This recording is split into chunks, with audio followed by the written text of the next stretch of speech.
迎收睇唱所欲言。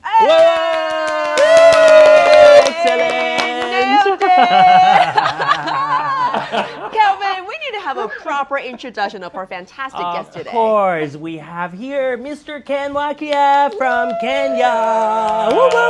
Shall I say, one of the 100 most influential people in Africa? Right? What? Right? Right. Thank you. Well, Yes. thank you so much for coming to Hong Kong. you. How are you feeling? I'm feeling fantastic, really. Yeah. It's been a life-changing experience here. Really? What Yes. makes you say that? Yes, because I had 3 weeks of immersion into the culture here and just walking on the streets, bumping onto each other with the people on the streets and eating all sorts of Yes. Cantonese food to, those horrible fast foods. So You gotta get the good and the bad. exactly. Mix And them all then in. you're really in the culture. That's it. I heard you're so into the culture that you even know the nuance difference between Ngoy and Doze. Oh yeah, absolutely. Really? Yeah. You still don't know the difference. I'll tell you. Enlighten us.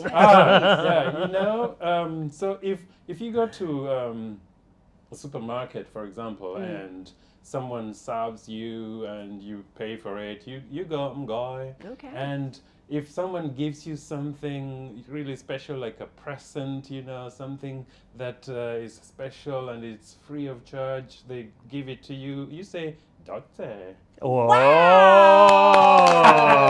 And you picked that up in 3 weeks? Uh-huh. That's Really amazing. amazing. That's And I think he amazing. already has the sound of Cantonese in his mind. Yeah. And that's the reason why he can, pick it up so quickly Yeah. when you Thank need you. to. Can you repeat after me? 我唱歌好好聽. Nó trong có sổ hổ tên. See? Wow. And you have no idea what you just said. No. No, you just said I'm a wonderful singer. Can I we love really talk about singing and you and your story with music? When did it all begin? My singing and my music began when I was in primary school, and it was forced on me, yes, by my primary school teacher, a man by the name Lamek Litieka. He Okay. came to class and he asked us to stand up, sing the national anthem, and there we were singing the national anthem, and then he says, you, and you in my choir tomorrow. Oh, wow. I know, and I wanted nothing to do with it. I wanted to play football, and incidentally, choir and football always met at the same time after school. So there is a clash. Big clash. And the first day I went, I was very little. I sat by sat down and we started rehearsals, and I made sure he had seen me. And after he had seen me, I went under the table and went out to the football field. Not, oh my Yes. gosh. Did he catch you? He discovered I was not there, and the next day he called me to his office, and I was given a smack. Because in those days, in Kenyan schools, you could still get the smack. And so I did that 3 times. And after the 3rd time, I was like, okay, I will stay. But that has changed your life. It really has. It really has. And thanks to Mr. Lamek Litieka from Mumias Complex Primary School. Yeah. What happened during the time that you decided, okay, I'll stay? Did something click on that day or You know later? what? It was so funny that we started going for the music festivals, much like the ICF. We went for the music festival, but this one was really competitive, completely competitive. It was all about trophies. It still goes on up to date. But anyway, and then we were winning these trophies, and we was, the choir was leaving classroom to go for the music festivals, and I was like, oh, I don't have to go to class today. I'm going to the music festival. this sounds like a good plan. And then I stayed. After primary school, I went to high school, and out of my own volition, I joined the choir. Wow. And once again, the music teacher was like, "You got to come here, right?" I was still very little, and he was like, "Can you look at that music and go and teach it to the choir?" Wow. Yeah. And I just started loving it so much. I went to the university, and this time I chose to do music education. And my dad was not happy. Oh. Not happy. What happened to football, son? Yeah, there's more money there. Or go and be a doctor, be an engineer. He said, "How can you go to the university to sing? How is that possible? That someone goes to the university to sing?"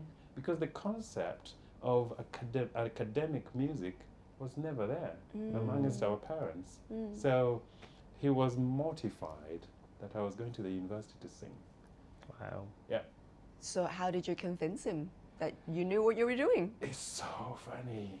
So funny. One thing happened after I finished university. I got a letter of invitation to go to Japan. Oh. First time on a plane, first person in my family to go get on a plane. And my dad was like, "What? You mean this music? You're going to do what?" I said, "I'm going to sing in Japan." And he started telling the village, his colleagues in the village, "Oh, my son is going to Japan to sing." Wow. And so he started being very proud. Oh, wonderful. And that was the turning point. Yeah. That's excellent. And after you finished your studies, you went back to Kenya and you started some very impactful work there. I think Ken founded his own choir. Can you tell us about it? Yes, in 2005, October, I started the Nairobi Chamber Chorus. And the main objective of starting the Nairobi Chamber Chorus was for me to bring young Kenyan singers into a space where they could enjoy quality, high-level choral music that would then help them interact with cultures from around the world. Because at this time, I had traveled quite a bit in Europe, and then I had just finished my studies in America. And I was like, most of our singers, the young singers, they do not have an opportunity to travel outside to experience other cultures through music. And so I wanted to bring it to them. And that's how I started the Nairobi Chamber Chorus. I started doing a lot of world music, as we call it, but then not forgetting the Kenyan music. Yeah. Which is wonderful. Yeah. I feel like now that it's a full circle moment, right? Now you are the teacher to choose, you're going to join my choir tomorrow. What do you look for in children that sing in front of you that makes you feel like you should join my choir? Oh, incidentally, I don't even look at the technical know-how of music. I look at potential. Okay. Because for me, I was given an opportunity by a teacher who saw my potential, and so I'm passing that on to the other young people. That if someone comes to me and says, "I would like to join the Nairobi Chamber Chorus," okay, we often give them a little audition, and the audition is all about, can you carry a tune? And can you hear? And if you have those two things, you're good to go. And you have a relatively good voice, you're good to go. Because I think as a teacher, a choir teacher, we are there to build and develop the voices. You can get a very naive voice, but with the training and development, they can really move to the next level. Yeah. And I think Ken has been bringing his choir to sing around the world these days. Yeah. So what a fabulous chance you're giving to these young people from Kenya. And quite recently, he brought his choir to also come to Hong Kong. And they performed at the Asia World Expo. Would you want to tell us about it? Oh, yes, it's it's really it has been the most beautiful moment of our time, and really a success story for me with the Nairobi Chamber Chorus, because in 2023, towards the end, we got this invitation to join a production by the name World of Hans Zimmer. And we did that in 2024 spring. And after that, we were so lucky because Hans Zimmer identified us performing at the O2 Stadium. Wow. And then we got the opportunity to be invited to join his tour production, which is Hans Zimmer Live. Yes, and it's been a life-changing performance for a lot of my singers. We are still in awe of how we did this. Honestly, how did that change them? I think so many ways, because I will tell you that 99% of the singers that have been on this tour with me had never had a passport, a Kenyan passport. Oh, right. Yes. And it's because of this tour that they got a Kenyan passport to come on the tour. And a Kenyan passport is such a treasured document, you know. And if you're just a young person, just finished university, having that Kenyan passport is such a treasure. And something just happens in the mind, you know, a little button changes. But most importantly, performing together with such a high profile personality has really changed our mentality, our thought, our you know, our level of excellence has just moved up a notch.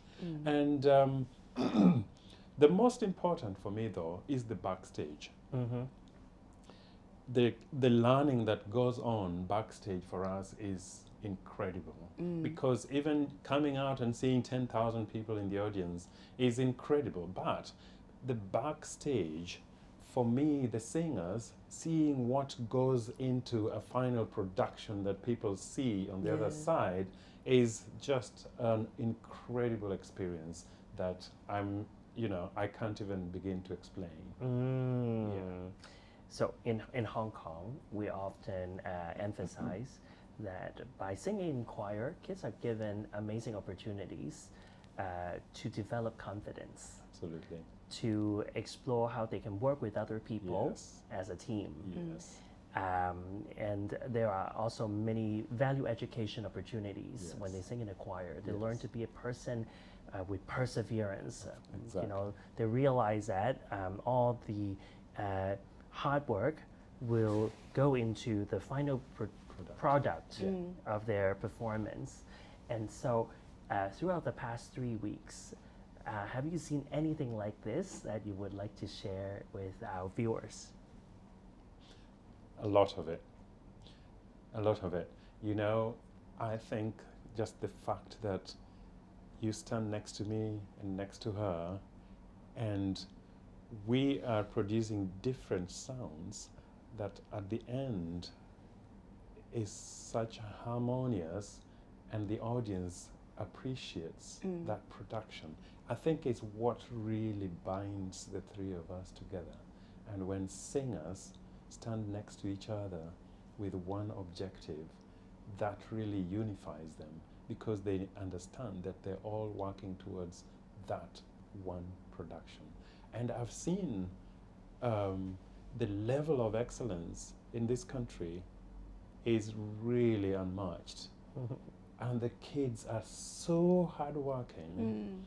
You know, I had one moment where I did a workshop, a clinic rather, with 60 60 kids from the junior high, and I handed them, actually I did not hand them the music first. I started teaching them rote a Kenyan piece. Right. Yes, and they were so interested to get it right. And just like in Cantonese, our language is also tonal. And yes, and the song I was teaching them is from my language, which is a tonal. And the questions they had, because they wanted to get it right. And so that desire to get it right and to make sure that I'm giving my very best is really something I've learned here. And these kids working together, they're creating a community that is so admirable. And this will live with them forever. Yeah. It's the power of music. Absolutely. Ken, it's been so nice to have you joining us, not only here in Hong Kong, but also share your views with us here on the channel. Before we let you go, we'd love for you to recommend a piece for our viewers to watch. What song shall we listen to? Well, I would like to recommend two pieces. You know, Kenya has 53 different languages, and because of that diversity, we have one language which we all speak, which is our national language, and that is Kiswahili. But we have 53 different tribes who speak completely different languages. And so I'm going to recommend to you one piece from one of the languages, and then another piece that is in Kiswahili. And the one from one of the languages, the last 3 weeks, I've been known to be Mr. Chicken, and you can call me Mr. Chicken. That's our chicken man. That's fine. She doesn't know why. Oh, she doesn't know why. I have no idea. All right, we will tell her after this. No, tell us now. I think people are interested in knowing. Well, you know, in the first meeting, when we had all these students doing warm-ups and all, and then I was asked to come up and do something with them for 15 minutes, and I thought, kids in Hong Kong are taught to be really serious and sing with all the vowel formations and all that stuff, and so they're always very, very keen to do it right. And I came up and told them, all right, in Africa we don't really know all these vowel formations, and we have not studied that. All we know is we sing and dance. And so I asked them to start dancing, and they were all dancing like this with their hands on the side. And I said to them, look, do this, because in Africa we do this with our arms and we dance, and think of a chicken. The chicken dance. I get it now. I get it. And we went off on this chicken dance. Actually, they do it with with the swaying. Yes. With the swaying. Yeah. Wow. With the swaying. And so one of the pieces I want to recommend is called Kokoliko. Kokoliko was a composition by my wonderful friend, Dr. Henry Wanjala. And Kokoliko is actually the onomatopoeic expression of the chicken crow. Hey. He has this at the beginning of the music. How fun. So Kokoliko by Henry Wanjala, it's been done by the Nairobi Chamber Chorus, but it's not been properly, studio recorded. So, but you can find it online, on YouTube. So I would like to recommend this piece. But the next piece I would like to recommend is by another wonderful Kenyan composer by the name Ochieng Makokeo. He's unfortunately the late, but Ochieng was so instrumental in writing music that told Kenyan stories. And so Matatu Matata. Matatu Matata is also another play on words explaining about the Kenyan Nairobi public transport with the vans. We have little vans in public transport. In fact, today I went on one of the public transport vans that takes about 16 people. The minivan. The minivan. And it reminded me of Nairobi because in Nairobi at that time when Ochieng wrote this song, the matatus were such a menace. And so he said matatu, that's the vans, matata, chaotic. So he said the vans are chaotic. Nice. Thank you so much, Ken. It's wonderful having you in Hong Kong. And now let's listen to the song. Thank you.